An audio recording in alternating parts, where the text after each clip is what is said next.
की वहीं पर वो ग्वाला भी प्रवेश कर जाता है और वहां देखता है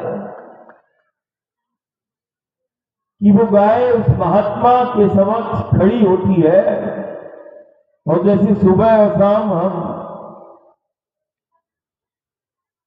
दूध का दोहना करते हैं वो तो हाथ लगाना पड़ता है, वो गाय उस सिद्ध के पास महात्मा जो उस गुफा में है उसके समक्ष खड़ी हो जाती है और वो अपने आंचल से दूध की धारा प्रवाहित करने लगती है और महात्मा का पास जो पात्र है वो पात्र नीचे रख देता है। अब ग्वाला उसको देखता है कि अरे बिना हाथ लगाए ये कौन सामने है गुफा के उसमें बैठा हुआ है, ये गाय जाती है, महात्मा पात्र लेता है, नीचे रखता है, गाय उस पर अपना आंचल से मां आहार दे देती है,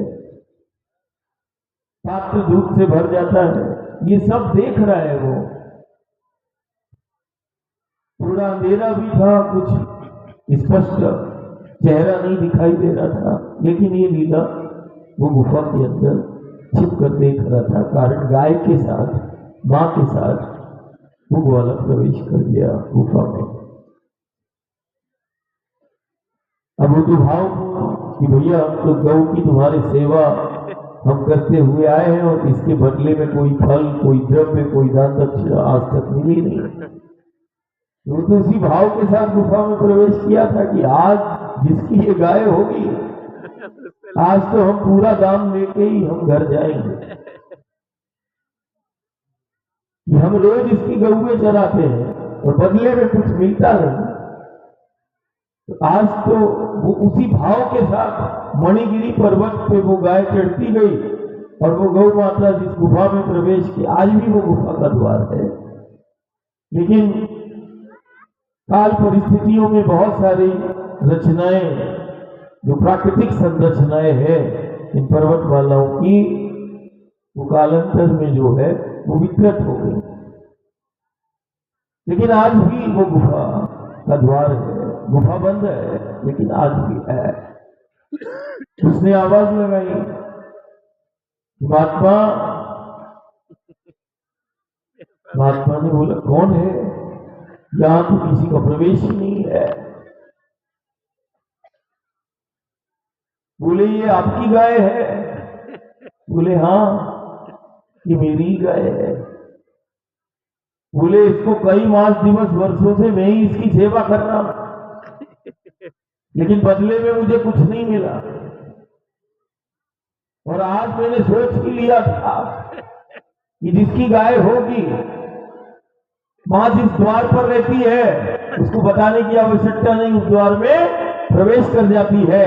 हम तो आज सोच कर ही बैठे हुए थे कि आज घर बाद में जाएंगे, ये गाय किसकी है और जिसकी होगी उससे हम अपना जो हमने श्रम किया, जो हमने सेवा किया, उसका फल। बोले तुम क्या चाहते हो इस गाय की सेवा की? तो बोले कुछ मुद्रा जो भी आप देना चाहें।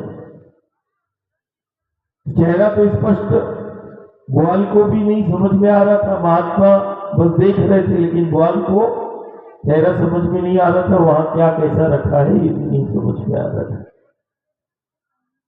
महात्मा ने कुछ उठाए कंकड़ पत्थर जो भी, बोले ये लो, दे दिया। उसको भी लगा कि थैली में वजन आ गया है, ऐसा अंधेरा था कि स्पष्ट दिखाई भी नहीं दिया कि महात्मा ने दिया क्या और हमारी झोली में डाल क्या दिया। अब उसकी झोली में डाल दिया, उसको भी लगा वजन सा दिखाई दे रहा है उसको। बोले ठीक है तुम्हें दे दिया, तुम जाओ। गुफा के बाहर निकलता है और मणिगिरी पर्वत से नीचे उतरता है, घर की ओर जाता है। उससे पहले उसके अंदर विचार आता है कि घर जाने से पहले पत्नी बोलेगी कि आज क्या लाए। उसके चित्त के अंदर आया कि देख ले कि वो गुफा के अंदर जो महात्मा बैठा है उसने तो आज अपनी जिस उसकी गाय की जो सेवा की उसने हमें फल दिया, दान द्रव्य दिया, देखें क्या दिया, वजन तो लग रहा है कि कुछ झोली में है, थैले में है।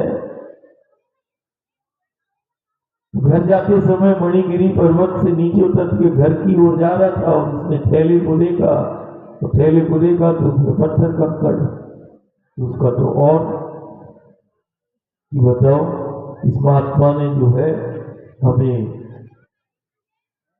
मूर्ख बना दिया, पत्थर कंकड़ दे दिए,